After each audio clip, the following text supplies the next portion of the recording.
Assalamualaikum warahmatullahi wabarakatuh. Perkenalkan, nama saya Suciolia Putri dari tingkat 1D Keperawatan dengan nomor induk mahasiswa 20217189 dari Stikes Tangerang. Di sini saya akan menjelaskan mengenai anatomi sistem pencernaan demi memenuhi tugas IDK 1 Ibu Nofri Zayani.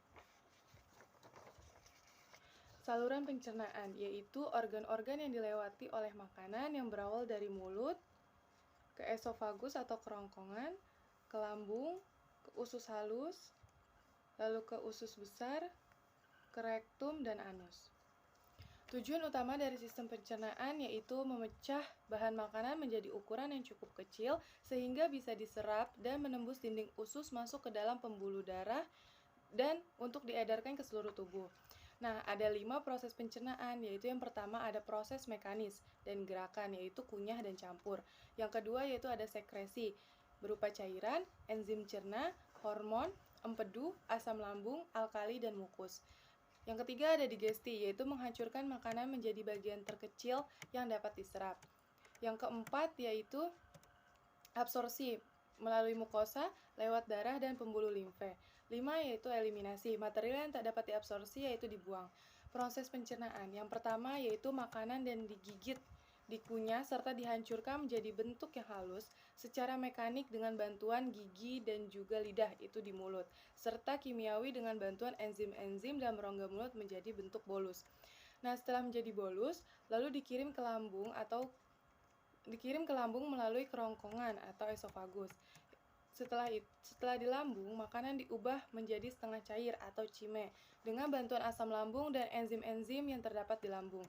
Nah, makanan berbentuk cime ini lalu dicerna lebih lanjut di dalam usus halus dengan bantuan enzim-enzim pencernaan. Zat-zat yang berguna lalu diserap oleh usus halus, sedangkan zat-zat sisa pencernaan lalu dikirim ke kolon dan selanjutnya dikirim ke rektum untuk dikeluarkan melalui anus. Nah, anatomi yang pertama yaitu ada rongga mulut. Di rongga mulut yaitu ada lingua. Lingua atau juga disebut dengan lidah yaitu kumpulan otot-otot dan bisa digerakkan. Organ ini secara khusus berperan sebagai indera pengecap dan dapat membantu proses mastikasi atau mengunyah, menelan, dan fungsi artikulasi dari suara. Selanjutnya ada dens atau gigi. Gigi yaitu berperan penting dalam proses mengunyah makanan serta membantu agar dapat berbicara dengan jelas.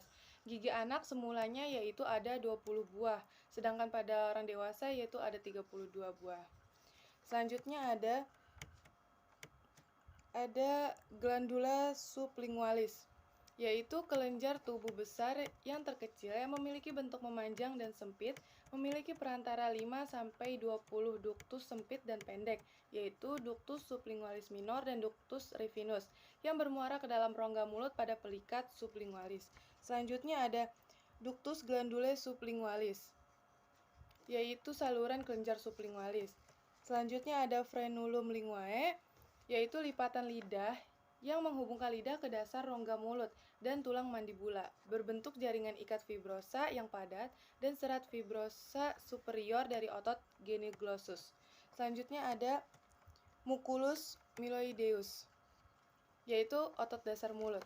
Selanjutnya ada glandula paroidea, yaitu kelenjar ludah yang terletak di kedua sisi mulut dan di depan kedua telinga. Mereka adalah kelenjar terbesar di kelenjar ludah. Selanjutnya ada ductus paroideus, yaitu saluran kelenjar ludah parotis. Selanjutnya ada muculus mesester, yaitu otot pengunyah yang bekerja mengangkat mandibula dan menutup rahang. Selanjutnya ada mandibula, yaitu tulang rahang bawah.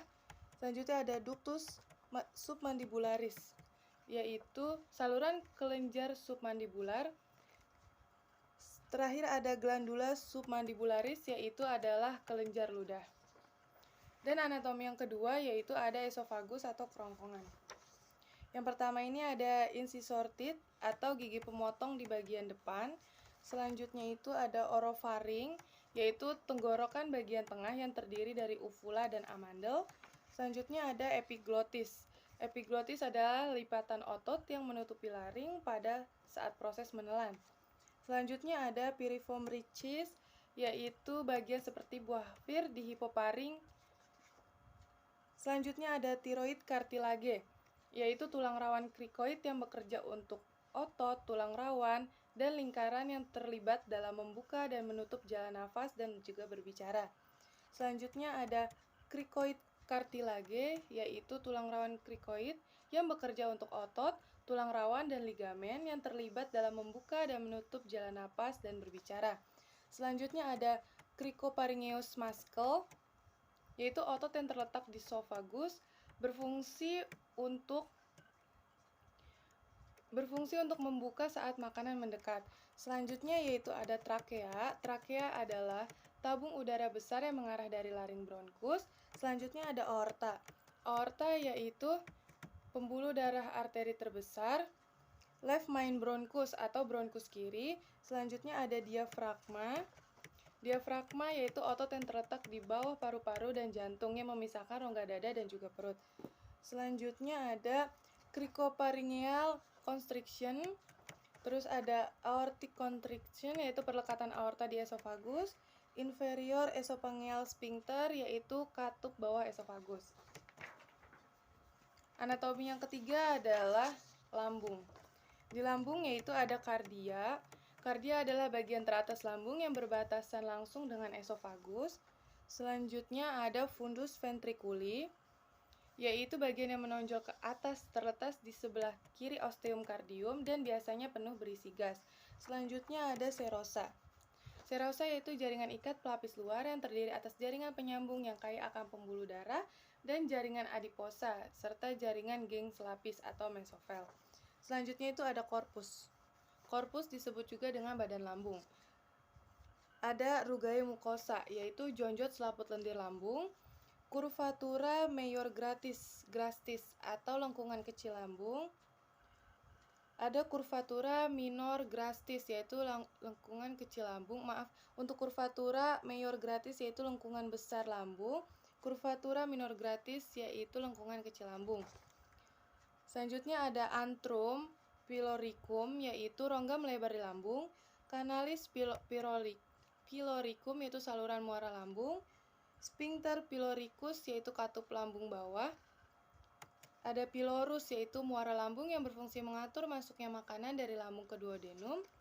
Ada musculus longitudinalis yaitu otot memanjang. Musculus circular yaitu otot melingkar. Musculus obliquus yaitu otot menyamping. Anatomi yang keempat yaitu kantong empedu dan juga pankreas. Yang pertama itu ada vesica velea atau kantong empedu, yaitu organ yang berbentuk buah pir di mana empedu disimpan dan dikonsentrasi sebelum disekresi ke dalam usus 12 jari untuk digunakan dalam proses pencernaan. Ductus hepaticus, dextra atau sinistra, yaitu merupakan saluran anatomi yang terbentuk oleh berbagai ductus interlobaris yang masing-masing lobus pada hepar. Selanjutnya ada ductus hepaticus communis, yaitu saluran anatomi biliaris gabungan dari antara ductus hepaticus kanan dan kiri yang membawa bilirubin dari lobus fungsional kanan dan juga kiri. Selanjutnya ada ductus choledicus, yaitu mempunyai panjang kira-kira 7 cm, dibentuk oleh persatuan ductus cysticus dengan ductus hepaticus communis pada porta hepatis, di mana dalam perjalanannya dibagi menjadi 3 bagian, yaitu ductus pancreaticus wirsunghi, ampulla, papilla duodeni major. Selanjutnya ada pankreas. Pankreas merupakan organ yang bertugas untuk memproduksi enzim pencernaan yang berperan dalam proses penguraian protein, gula, dan lemak dalam makanan serta minuman agar lebih mudah diserap oleh tubuh. Selain itu, pankreas juga berperan dalam menghasilkan hormon insulin dan glukagon yang berperan sebagai pengatur kadar gula dalam darah. Selanjutnya ada ductus pancreaticus, yaitu merupakan saluran dari pankreas yang menyatu dengan ductus choledicus yang akan bermuara di duodenum atau usus 12 jari. Selanjutnya ada mukosa pankreas, ada ductus cysticus, yaitu lanjutan dari vesica velea yang terletaknya pada porta hepatis yang mempunyai panjang kira-kira 3 sampai dengan 4 cm. Selanjutnya ada hepatopankreatik, yaitu saluran hati ke pankreas. Untuk anatomi yang kelima yaitu usus halus. Di usus halus yaitu ada duodenum yang berwarna pink. Duodenum adalah atau usus 12 jari, yaitu bagian terpendek dari usus halus. Panjangnya kira-kira 20-25 cm. Bagian awal duodenum itu berbatasan dengan pilorus, sedangkan bagian akhirnya itu menyatu dengan bagian awal jejunum atau usus kosong. Nah, fungsi duodenum pada usus halus adalah tempat awal terjadinya penyerapan makanan selama berada di duodenum. Makanan akan diuraikan menjadi zat-zat gizi yang lebih sederhana lagi agar dapat diserap dan diedarkan oleh darah. Selanjutnya ada jejunum atau usus kosong. Jejunum adalah bagian usus halus yang panjangnya kira-kira 2,5 meter dan lapisan di dalamnya tersusun banyak lipatan yang disebut dengan jonjot usus atau villi. Nah, fungsi utama dari jejunum ini adalah menyerap gula, asam amino, dan asam lemak. Setelah zat-zat gizi ini diserap seluruhnya, makanan yang telah dicerna akan bergerak menuju bagian usus halus yang disebut dengan ileum. Ileum atau usus penyerapan, yaitu bagian terakhir dari usus halus. Panjangnya itu sekitar 3 meter dan bagian akhirnya berbatasan dengan sekum. Merupakan bagian awal usus besar yang berbentuk seperti kantong. Nah, fungsi utamanya yaitu menyerap zat-zat gizi yang belum terserap oleh duodenum dan jejunum. Zat yang umumnya diserap oleh ileum yaitu vitamin B12 dan garam empedu yang akan didaur ulang menjadi cairan empedu. Anatomi yang terakhir yaitu adalah usus besar. Di usus besar yaitu ada fixura hepatica coli, yaitu lengkungan pertemuan kolon ascendens dan transversum. Selanjutnya ada kolon transversum, yaitu usus besar yang melintang horizontal dari kanan ke kiri, bagian yang lokasinya membentang dari sisi kanan ke kiri perut dan masih terhubung langsung dengan kolon ascendens. Selanjutnya ada arteri mesentrika superior, yaitu berasal dari permukaan depan aorta abdominalis dan berjalan ke bawah kanan antara lapisan mesenterium usus halus. Fungsinya yaitu memperdarahi bagian distal duodenum, sekum, appendix, kolon ascendens, dan kolon transversum. Selanjutnya ada haustrum. Haustrum adalah kantong usus besar. Kolon ascendens. Kolon ascendens yaitu usus besar yang menanjak. Kolon ascendens yaitu bagian yang terbesar dari usus besar.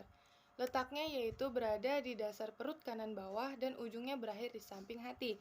Berbeda dengan sekum, kolon ascendens memiliki tugas yaitu menyerap air maupun nutrisi yang sebelumnya terlewatkan oleh usus halus. Selanjutnya ada ilium.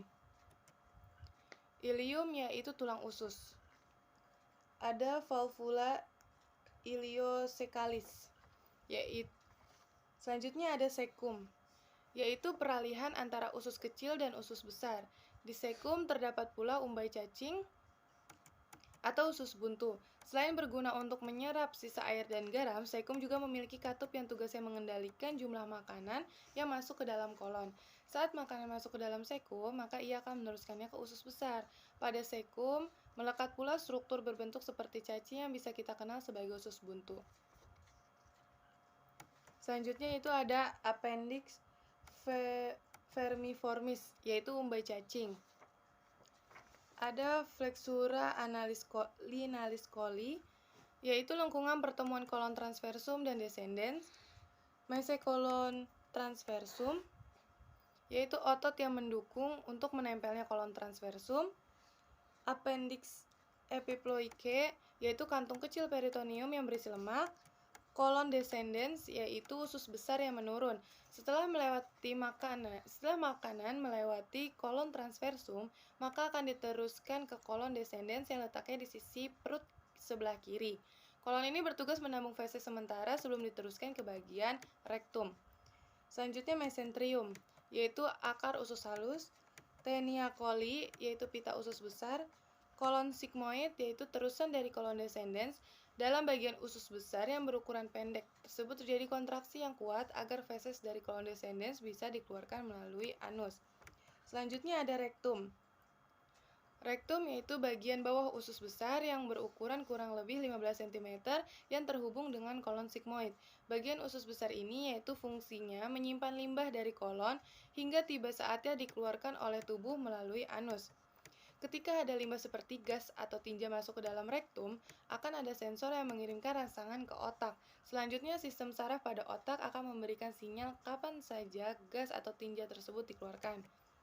Selanjutnya ada sphincter anexternus, yaitu jaringan otot rangka atau lurik berbentuk elips yang melekat pada dinding anus, panjangnya sekitar 8 sampai dengan 10 cm. Fungsi dari sphincter anal eksternal ialah membuka dan menutup kanalis anal. Ini kanalis anal. Karena disusun oleh otot rangka atau lurik, maka kerja dari sphincter anal eksternal ini yaitu secara sadar. Otot inilah yang bisa membuat kita menahan proses defekasi atau buang air besar untuk sementara. Bagian yang terakhir yaitu adalah kanalis analis, yaitu anus. Itulah tadi anatomi dari sistem pencernaan. Kurang lebihnya mohon maaf. Wassalamualaikum warahmatullahi wabarakatuh.